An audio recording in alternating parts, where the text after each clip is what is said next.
আজকে আমাদের আলোচনার বিষয়বস্তু হলো স্মৃতিবিজ্ঞান, দ্যাট ইজ কাইনেমেটিক্স। কাইনেমেটিক্সে তাহলে আলোচনা শুরু করা যাক।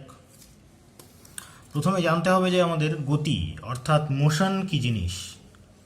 মোশন বলতে কি বোঝায়? মোশন হচ্ছে যে সময়ের সঙ্গে সঙ্গে যদি কোনো বস্তু তার অবস্থান পরিবর্তন করে তখন সেই বস্তুটাকে আমরা বলছি যে বস্তুটা গতিশীল বস্তু। আর সময়ের সঙ্গে সঙ্গে যদি কোনো বস্তুর অবস্থান পরিবর্তন না হয় তাহলে সেই বস্তুটাকে আমরা বলছি স্থির বস্তু।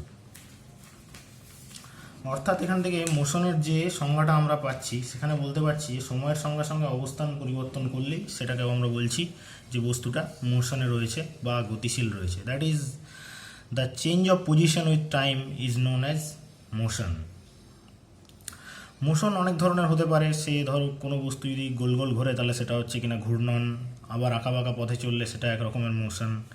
কিন্তু মূলত আমরা আজকে আলোচনা করব motion in a straight line, that is সরলরৈখিক গতি সম্পর্কিত আমরা আলোচনা করব।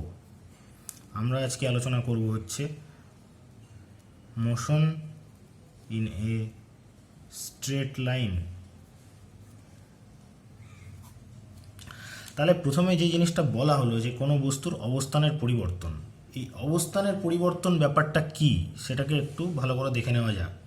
অবস্থানের পরিবর্তন, কোনো বস্তু যে বলে দিলাম একটা চেঞ্জ হচ্ছে, সেই চেঞ্জটা নিশ্চয়ই কারোর সাপেক্ষে আমরা ধরে নিচ্ছি।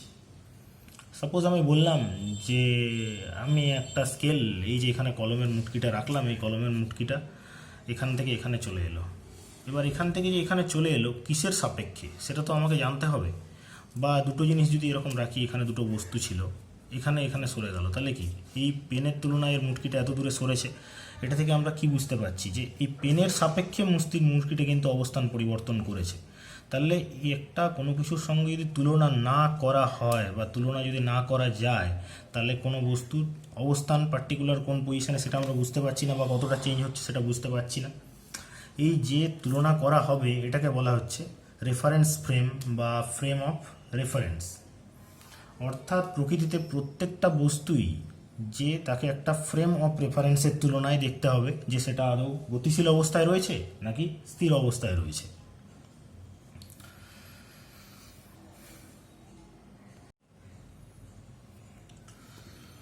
তাহলে দেখলাম যে মোশন ইন এ স্ট্রেট লাইনের রেফারেন্স ফ্রেমটা কাকে বলে। এবার আমরা মূলত যেটা আলোচনা করব, আমাদের আলোচনার বিষয় হচ্ছে আজকে রেক্টিলিনিয়ার মোশন। অর্থাৎ যে কোনো বস্তু সরলরৈখিক পথে যে দূরত্ব অতিক্রম যেভাবে যাচ্ছে সরলরৈখিক পথে, তাহলে স্ট্রেট লাইনে যদি যায় তাহলে সেটাকে আমরা বলছি রেক্টিলিনিয়ার মোশন।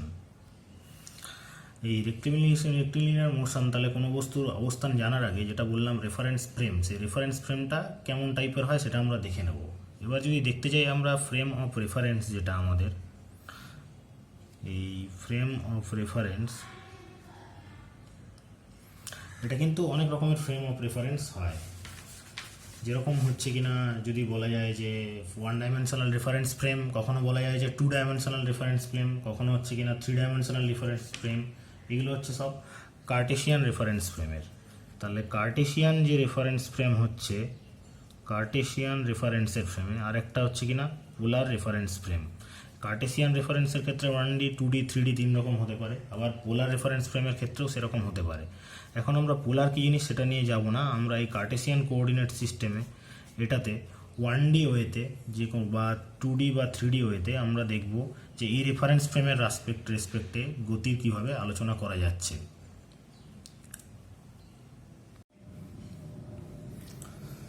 তাহলে এবার যেটা দেখতে হবে যে আমাদেরকে গতিটা নির্ণয় করার আগে কার্টেশিয়ান কোঅর্ডিনেট সিস্টেমে কীরকম করে গতিটা নির্ণয় করব, সেই গতিটা কার গতি আমরা নির্ণয় করছি।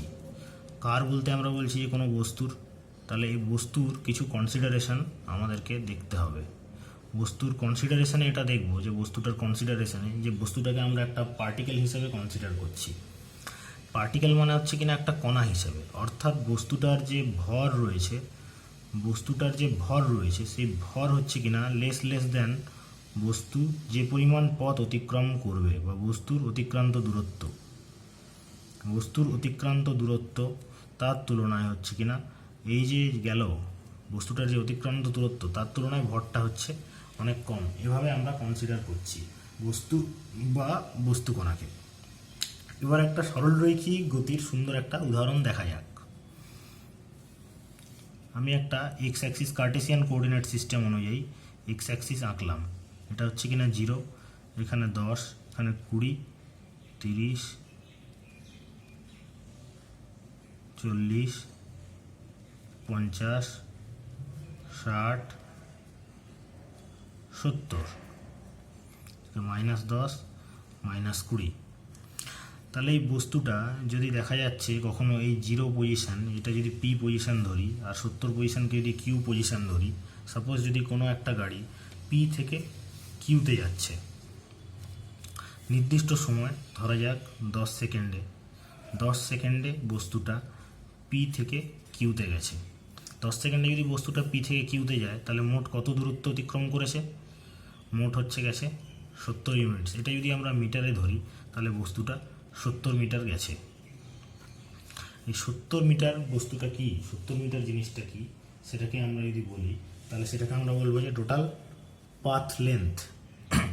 পাথ লেন্থ মানে অতিক্রান্ত দূরত্ব।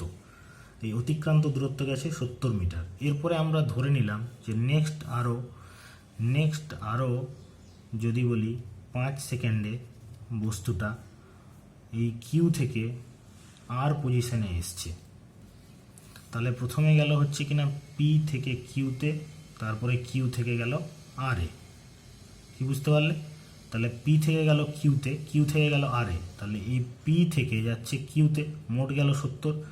এই 70 থেকে আবার গেছে 50-এ, তাহলে কত? এই প্রত্যেকটা ঘর যদি 10 করে হয়, এখানে 10 আর এখানে 10, তাহলে গেছে হচ্ছে আরও 20, মানে 70 থেকে আবার 50-এ গেছে। তাহলে মোট অতিক্রান্ত দূরত্ব কত হচ্ছে? 70 প্লাস আরও 20, তাহলে মোট হচ্ছে 90 মিটার। এটা হচ্ছে অতিক্রান্ত দূরত্ব, অর্থাৎ বস্তুটার অতিক্রান্ত দূরত্ব হচ্ছে 90 মিটার। একটা নির্দিষ্ট সময়ে, অর্থাৎ এখানে এটা ধরলাম এখানে 10 সেকেন্ড প্লাস 5 সেকেন্ড, এরকম নির্দিষ্ট একটা সময়ে বস্তু যে পরিমাণ দূরত্ব অতিক্রম করবে, যেটুকু দূরত্ব অতিক্রম করবে সেইটাই হচ্ছে বস্তুটার অতিক্রান্ত দূরত্ব। এই অতিক্রান্ত দূরত্বর কিন্তু কোনো শুধুমাত্র মান আছে। এটা কিন্তু কোন দিকে যাচ্ছে, মানে এখান থেকে সোজা পি থেকে কিউতে গেল, কিউ থেকে আর এলো, কিংবা আর থেকে আবার পিতে গেল, কোন দিক থেকে কোন দিকে যাচ্ছে সেটা আমরা কনসিডার করছি না এই অতিক্রান্ত দূরত্বর ক্ষেত্রে, যাকে বলা হচ্ছে পাথ লেন্থ বা অতিক্রান্ত দূরত্ব। এরপরে যেটা দেখব, এই বস্তুটার ক্ষেত্রেই যদি 10 সেকেন্ডে বস্তুটা পি থেকে আর এ গেছে, পি থেকে আর এ প্রথমে গেল এই 50, তাহলে গেল হচ্ছে পি থেকে বস্তুটা গেল পি থেকে আর এ, আবার আর থেকে বস্তুটা যদি আবার পিতে ব্যাক করে, সেক্ষেত্রে বস্তুটা পি থেকে আর এ গেল, আর থেকে পিতে গেল, সেক্ষেত্রে অতিক্রান্ত দূরত্ব কত হলো? 50 প্লাস 50, তাহলে মোট 100 মিটার। কিন্তু বস্তুটার সরণ অর্থাৎ ডিসপ্লেসমেন্ট যাকে বলছি আমরা, সেই বস্তুটার ডিসপ্লেসমেন্ট কত হলো? ডিসপ্লেসমেন্ট হলো হচ্ছে কিনা 0, কারণ পি থেকে শুরু করে আবার এই পি থেকে শুরু করে বস্তুটা আবার পিতে এসছে। কেন হলো? কারণ সরণের হচ্ছে নির্দিষ্ট অভিমুখ আছে, মান তো আছেই, মানের সঙ্গে সঙ্গে নির্দিষ্ট অভিমুখ আছে। প্রথমে যদি আমরা দেখি যে এই ডাইরেকশানে গেছে, আবার এই ডাইরেকশানে এসছে, তাহলে একটা অভিমুখ কোন ডাইরেকশানে গেছে সেটা আমাদের ধরে নিতে হবে। তাহলে এই যে সরণ আমরা দেখতে পেলাম, সরণ যদি আবার এখানে আরেকটা উদাহরণ দিয়ে দেখছি, সরণেরই উদাহরণ, পি থেকে গেল কিউতে, কিউ থেকে গেল আর এ, পি থেকে গেল কিউতে, কিউ থেকে যাচ্ছে আর এ, তাহলে মোট কতটা সরেছে? প্রাথমিক অবস্থান মাইনাস লাস্টের অবস্থান, প্রাথমিক অবস্থান আর লাস্টের যে অপোজিশন, এই দুটোর ডিফারেন্স হচ্ছে বস্তুটার সরণ। সরণটা কি হচ্ছে? সরণ হচ্ছে একটা যার মান আছে আর যার দিকও আছে, তাই এটা হচ্ছে একটা ভেক্টর রাশি। এই ভেক্টর রাশি আর স্কেলার রাশি কোনগুলো সেটা নিয়ে আমরা পরে আরেকবার আলোচনা করব পরবর্তী অধ্যায়ে, যেখানে ভেক্টর নিয়ে আলোচনা করা হবে। তাহলে আমরা এখন শুধু জেনে রাখবো যে আর মান আর দিক আছে যে রাশি, তাকে বলা হচ্ছে ভেক্টর রাশি। যেমন এখানে হচ্ছে সরণ, সরণের ইংলিশ হচ্ছে ডিসপ্লেসমেন্ট।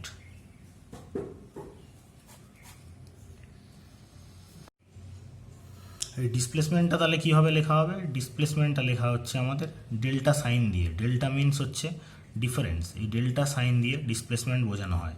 যদি আমরা পি অবস্থাতে ডেল্টা যেটা যদি লিখি, ডেল্টা পি কিউ সমান সমান আমরা লিখতে পারি যে কিউ মাইনাস পি, এরকম করে এটা প্রকাশ করতে পারি। আমার এই উদাহরণের রেসপেক্টে ডেল্টা পি কিউ সমান এরকম। যদি এটা আমরা x1 পজিশান ধরতাম, এটা যদি x2 পজিশান ধরতাম, তাহলে সেক্ষেত্রে আমরা লিখতাম ডেল্টা এক্স মানে হচ্ছে x2 মাইনাস x1, এরকম করে লিখতে হতো। এটা x2 মাইনাস x1 এরকম করে লিখতে হতো। এই অবধি হলো। তাহলে এরপরে যেটা দেখবো যে আমরা দ্রুতি কাকে বলে। এরপরে যেটা আমরা দেখব সেটা হচ্ছে দ্রুতি কাকে বলে। দ্রুতি মানে হচ্ছে কিনা স্পিড। স্পিড রিলেশনটা হচ্ছে কিনা অতিক্রান্ত দূরত্বর সঙ্গে। আগে যেটা দেখেছিলাম আমরা অতিক্রান্ত দূরত্ব, এর সাথে সম্পর্কিত হচ্ছে স্পিড। এর সাথে রিলেশন হচ্ছে দ্রুতির একটা সম্পর্ক আছে। আর সরণের সাথে সম্পর্ক আছে হচ্ছে বেগ, যাকে বলছি ভেলোসিটি।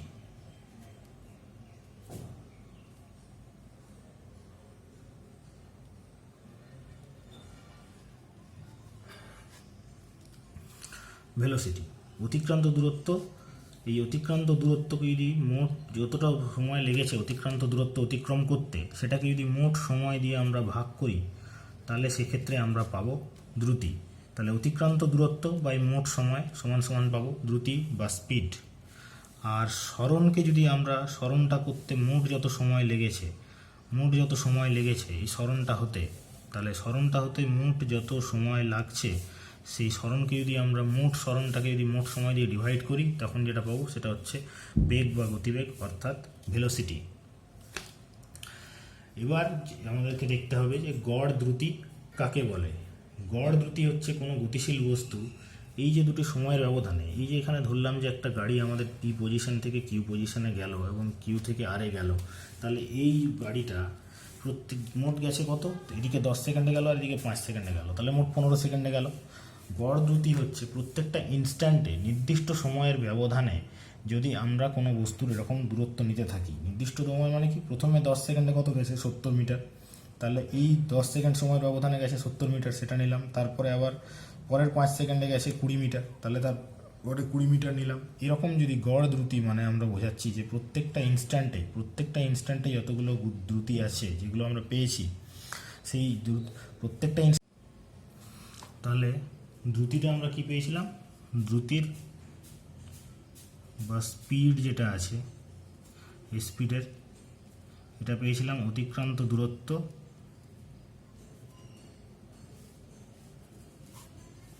বাই সময়।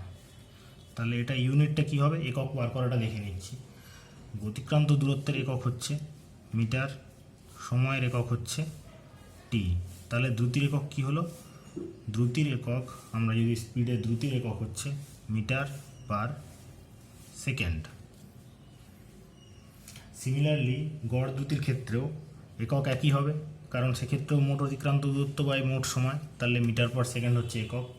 আর এর মাত্রা কি হবে, দ্রুতির মাত্রা যদি আমরা দেখতে চাই, দ্রুতির মাত্রা বিশ্লেষণ করে, এর মাত্রা হচ্ছে length by time L by T, তার মানে এল টি টু দি পাওয়ার -1, এটা হচ্ছে দ্রুতির মাত্রা। এরপরে আরেকটা টার্ম আছে দ্রুতি সঙ্গে সম্পর্কিত, সেটা হচ্ছে কিনা তাৎক্ষণিক দ্রুতি বা ইনস্ট্যান্টানিয়াস স্পিড। ইনস্ট্যান্টানিয়াস স্পিডটা কী জিনিস, যদি খুব ক্ষুদ্র সময় অবকাশে, অত্যন্ত ক্ষুদ্র সময় যতটা কল্পনা করা যাচ্ছে তার থেকেও ছোট, সেই সময়ে কণাটা যে পরিমাণ পথ অতিক্রম করে, তার সেইটুকু পথ অতিক্রম করাটাকে বলা হচ্ছে তাৎক্ষণিক দ্রুতি। সেই অবকাশের, অর্থাৎ আমি যদি বলি যে কোনো একটা বস্তু সাপোজ এই পি পজিশন থেকে কিউ পজিশনে এলো, পি থেকে কিউ পজিশনে এলো অত্যন্ত ক্ষুদ্র একটা সময়, যেটা delta T tends two zero. Tends to মানে হচ্ছে অলমোস্ট জিরো, জিরো নয় কিন্তু জিরোর খুব কাছে, যতটা কাছে কল্পনা করা যায় তার থেকেও কাছে।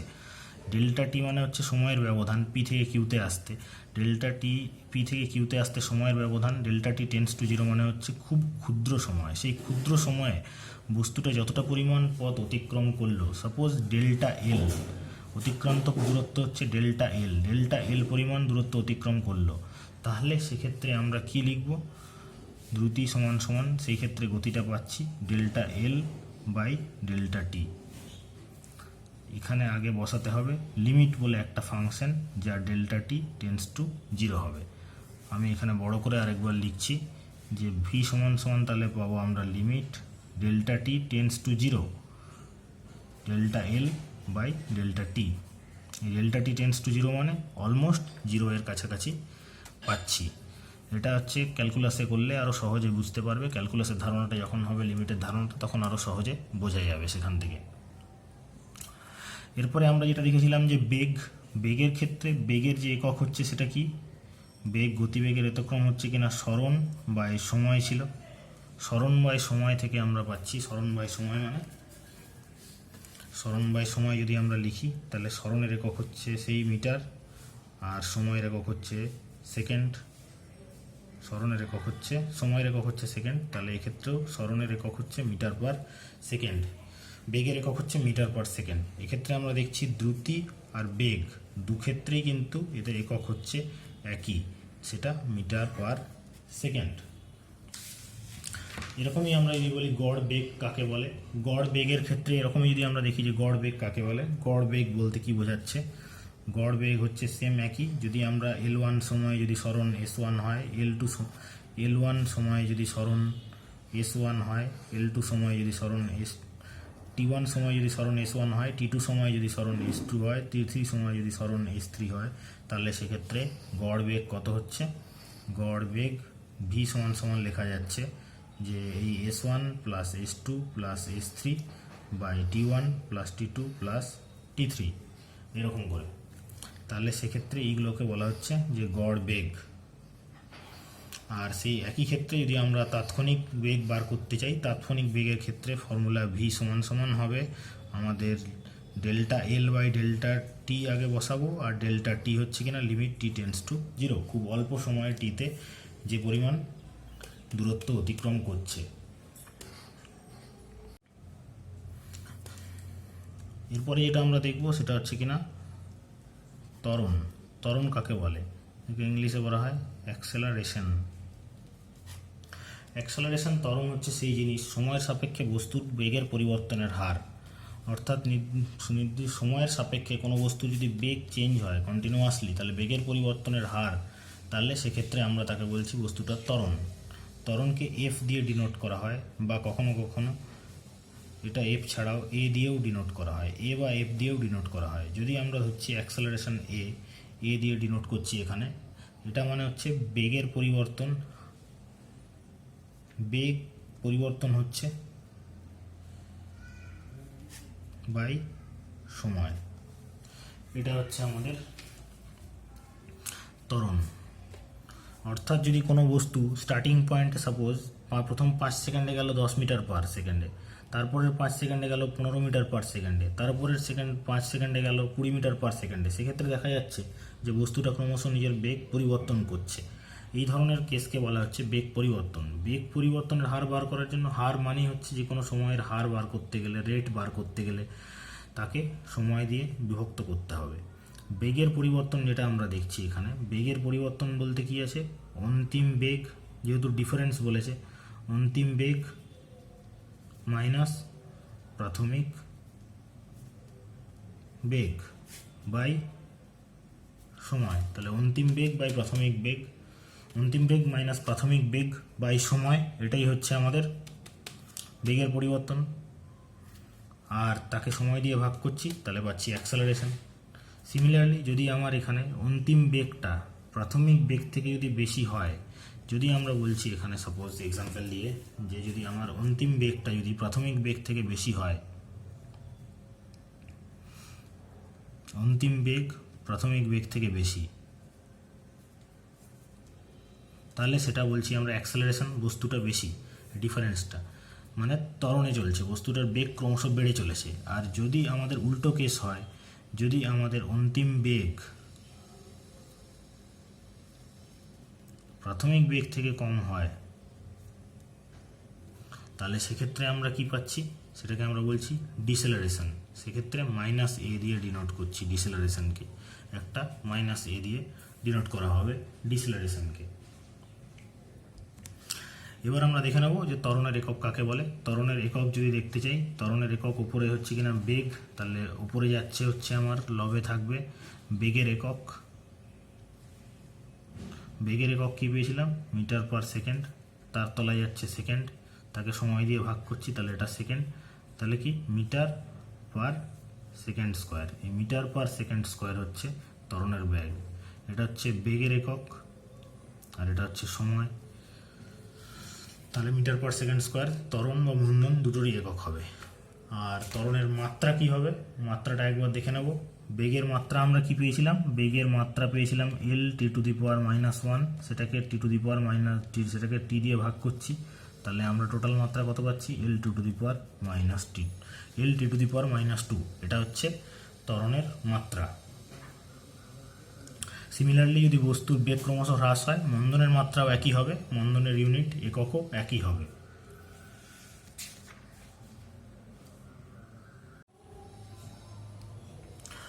এরপরে স্বাভাবিকভাবে ত্বরণ পড়ার বা মন্দন পড়ার পরে একটা মনে প্রশ্ন আসতে পারে যে ত্বরণ কি কখনো সময়ের সাথে সাথে পরিবর্তন হতে পারে? সেক্ষেত্রে এটা বলবো যে হ্যাঁ, অবশ্যই ত্বরণও সময়ের সাথে সাথে পরিবর্তন হতে পারে। এবং সেক্ষেত্রে যদি ত্বরণের পরিবর্তনের হার হয়, ত্বরণের পরিবর্তনের যে হার তাকে বলা হচ্ছে কিনা জার্ক। এটা আমাদের সিলেবাসের মধ্যে অন্তর্ভুক্ত নয়, তাই জার্ক নিয়ে আমরা কোনো রকম স্টাডি করব না। জেনে রাখার জন্য বললাম যে ত্বরণের যে পরিবর্তন, ত্বরণের যে পরিবর্তনের হার তাকে বলা হচ্ছে জার্ক। ত্বরণের যে পরিবর্তনের হার তাকে বলা হচ্ছে আমাদের জার্ক। এই কোনো বস্তু যে এটা বললাম যে ঋজু গতি যাকে বলছে রেক্টিলিনিয়ার মোশন বা রেক্টিলিনিয়ার মোশন যদি হয় আমার, সেই রেক্টিলিনিয়ার মোশনে যদি ইউনিফর্ম অ্যাক্সেলারেশন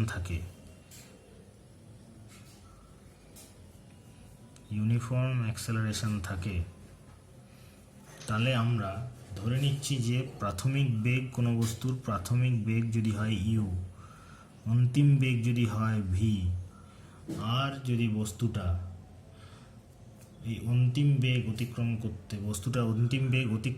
বস্তুটার প্রাথমিক বেগ এবং অন্তিম বেগের মাঝখানে বস্তুটা যদি এস পরিমাণ দূরত্ব অতিক্রম করে এবং টি সময়ে যদি বস্তুটা এই ভি বেগ অর্জন করে, এফ সমতরণে চলে, তাহলে আমরা তিনটে ইকুয়েশন পাবো।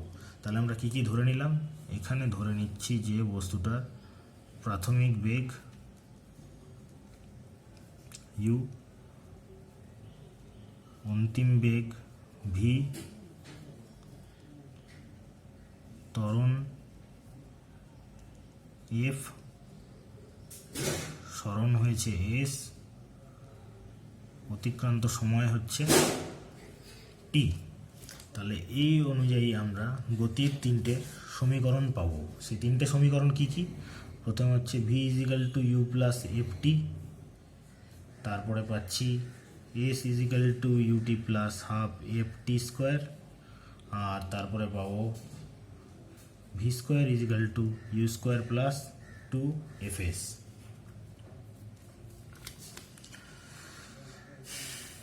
তাহলে এই ইকুয়েশনগুলো কিভাবে এসছে, কেন এসছে, সেটা একবার দেখে নেওয়া যাক। এই সমীকরণগুলো তাহলে কি করে এসছে সেটা আমরা লেখচিত্রের সাহায্যে একটা প্রমাণ করব এবার। তাহলে আমরা কি ধরেছিলাম যে ইউ বেগে কোনো গতিশীল প্রাথমিক বেগ নিয়ে গতিশীল বস্তু টি সময় ধরে এফ সমতরণে চলে ভি গতিবেগ অর্জন করলো। সেটা আমরা একটা গ্রাফে এখানে প্লট করে দেখাচ্ছি। এই গ্রাফে তাহলে আমরা প্লট করে দেখাচ্ছি।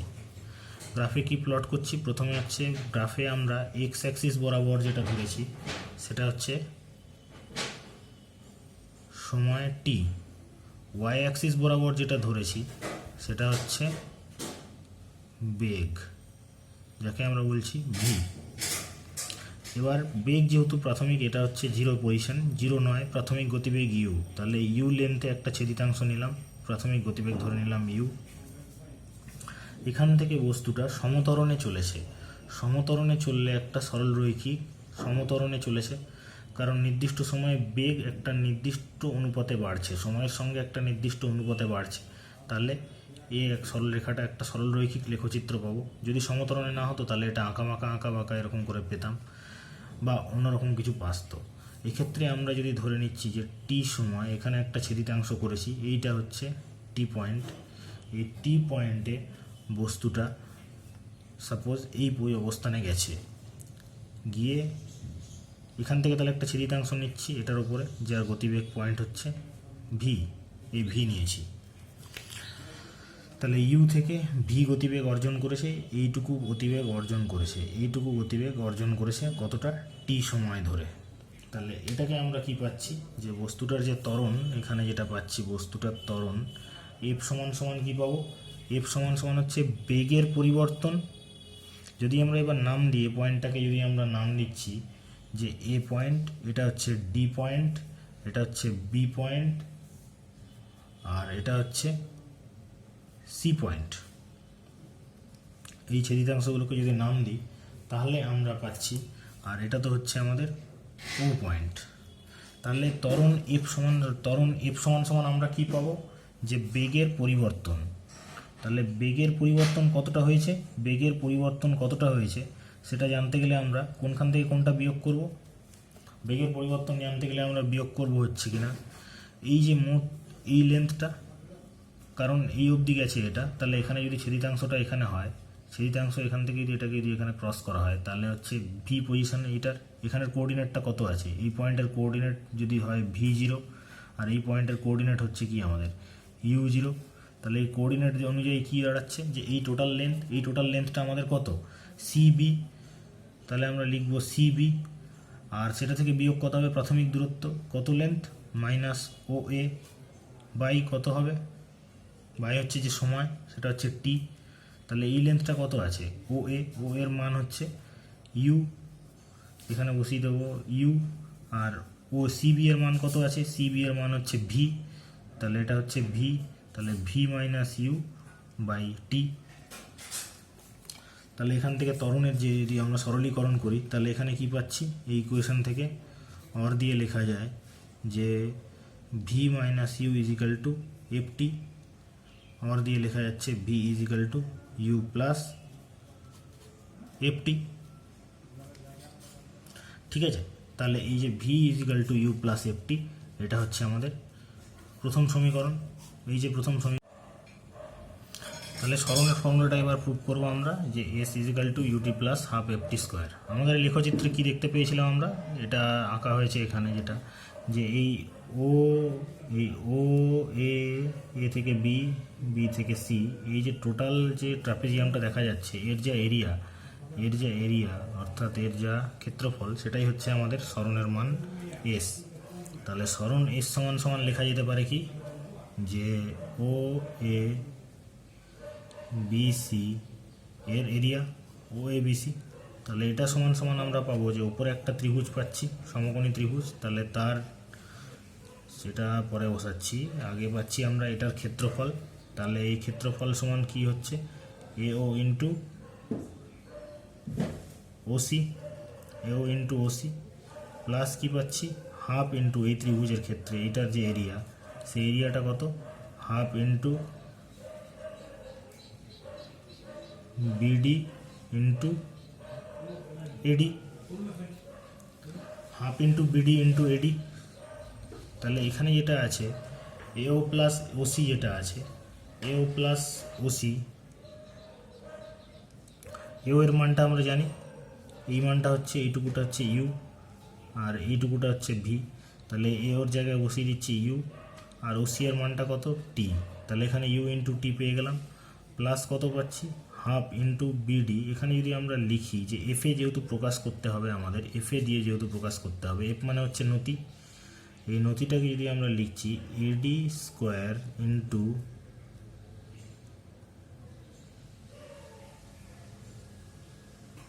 বিডি বাই এডি, এটা লেখা যেতে পারে, কারণ এই এডি আর এই এডি যদি বাদ যায় তাহলে শুধু বিডি ইন্টু এডি থাকছে, এটা ইজিলি লেখা যেতে পারে।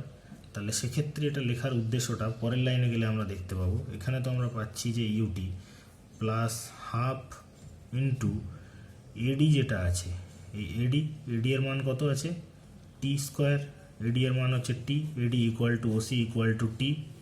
আর বিডি বাই এডি যেটা আছে, বিডি বাই এডি এটা আমরা কি পেয়েছিলাম স্লোপ হচ্ছে থিটা, তাহলে এখানে বিডি বাই এডি হচ্ছে ট্যান থিটা, লম্ব বাই ভূমি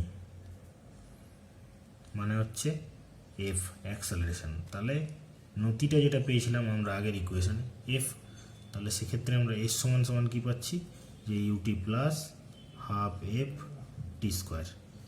এটা তাহলে প্রমাণ হয়ে গেল।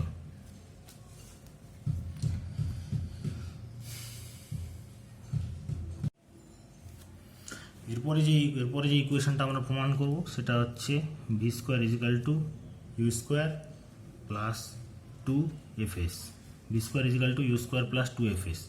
এক্ষেত্রে আমরা একটা জিনিস দেখছি যে এখানে এফ এস সমান সমানটা কী, এফ এস সমান সমান হচ্ছে এফ যে ত্বরণ নতি আর এটা হচ্ছে ক্ষেত্রফল।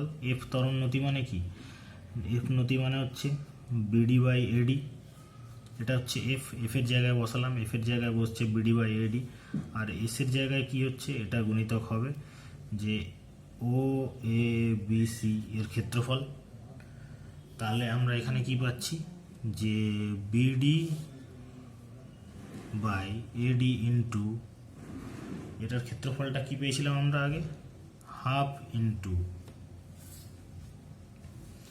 এই যে ক্ষেত্রফলটা এটা পাচ্ছি, এটা কি পাচ্ছি এই ট্রাপিজিয়ামের ক্ষেত্রফল half into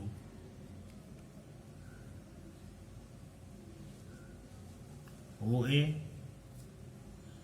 plus CB into OC. ট্রাপিজিয়ামের ক্ষেত্রফলের ফর্মুলা থেকে এইটা আমরা পেলাম, দুটো সমান্তরাল বাহুর দৈর্ঘ্য ও এ প্লাস বিসি, এই ও এ প্লাস সিবি যেটা লিখেছি ও এ প্লাস সিবি সমান্তরাল বাহু, এই দুটো হচ্ছে সমান্তরাল বাহু, এই বাহুটা এই বাহুটা সমান্তরাল। তাহলে এই দুটো সমান্তরাল বাহুর যে দৈর্ঘ্য, এই দুটো সমান্তরাল বাহুর দৈর্ঘ্য, এই সমান্তরাল বাহুর দৈর্ঘ্য ইন্টু এদের মধ্যে লম্ব দূরত্ব সেটা হচ্ছে ওসি। তাহলে হয়ে গেল। এবার যেটা তাহলে আমরা এই বিডি যেটা পাচ্ছি এই হাফ ইন্টু বিডি ইন্টু ওএসসিবি এটাকে একটু এখানে ভালো করে লিখছি। ভালো করে কি পাচ্ছি যে যদি লিখি এটাকে বিডি সমান সমান পাচ্ছি এই বিডি এইটুকুটা, এই বিডি সমান সমান কী পাচ্ছি যে সিবি মাইনাস সিডি। তাহলে বিডি সমান সমান আমরা বসিয়ে দিচ্ছি যে সিবি মাইনাস সিডি। এই ছবিতে কি পেলাম বিডি এইটুকু সমান সমান কি সিবি মাইনাস সিডি লিখলাম ইন্টু কি আছে আমাদের ও এ প্লাস, এখানে অলরেডি রয়েছে এটা সিবি মাইনাস সিডি করলাম, ও এ প্লাস সিবি পেয়ে গেলাম, ও এ প্লাস সিবিটা আগে থেকে ছিল। এবার যদি মানগুলোকে আমরা বসাই এখানে ইকুয়েশনটাকে যদি এখানে বসাই তাহলে ইকুয়েশনটাকে ভালো করে লিখলে কি পাবো এখানে পাবো হচ্ছে হাফ ইন্টু সিবি এর মান বসিয়ে দেবো হচ্ছে ভি, সিডি এর মান হচ্ছে ইউ ইন্টু ও এর যে মান, ও এর মান হচ্ছে ভি প্লাস সিবির মান হচ্ছে ইউ। এখানে দেখে নিচ্ছি যে মানগুলো আমরা বসিয়েছি, মানগুলো কি পাচ্ছি সিবি, এই সিবি এর যে মান, সিবি এর মান হচ্ছে ভি বলেছিলাম, সিবি এর মান হচ্ছে আমাদের এখানে সিবি এর মান বলেছিলাম যে ভি। আবার যদি বলি সিডি এর মান হচ্ছে ইউ, সিডি এর মান হচ্ছে ইউ। ও এর মান যেটা আমরা বলেছিলাম ও এর মান হচ্ছে ইউ, সিবি এর মান হচ্ছে ভি, এই সিবি এর মান হচ্ছে ভি, ও এর মান হচ্ছে ইউ। তাহলে এখানে মানগুলোকে পরপর লিখেছি যে সিবি এর মান হচ্ছে ভি, সিডি এর মান ইউ, ও এ হচ্ছে ইউ, সিবি হচ্ছে ভি। মানগুলোকে এখানে বসালাম ইকুয়েশনে। তাহলে বসালে আমরা এখানে ক্যালকুলেশন করে কি পাচ্ছি যে half V square minus U square. তাহলে এবার আমাদের প্রথম যে সমীকরণ 2fs সেটা সমান সমান কী লেখা যাচ্ছে, এখানে যদি এফএস লিখি এফএস সমান হাফ হচ্ছে V square minus U square. তাহলে ভি স্কোয়ার সমান সমান হচ্ছে ইউ স্কোয়ার প্লাস 2fs। এটা হচ্ছে আমাদের প্রমাণ হয়ে গেল।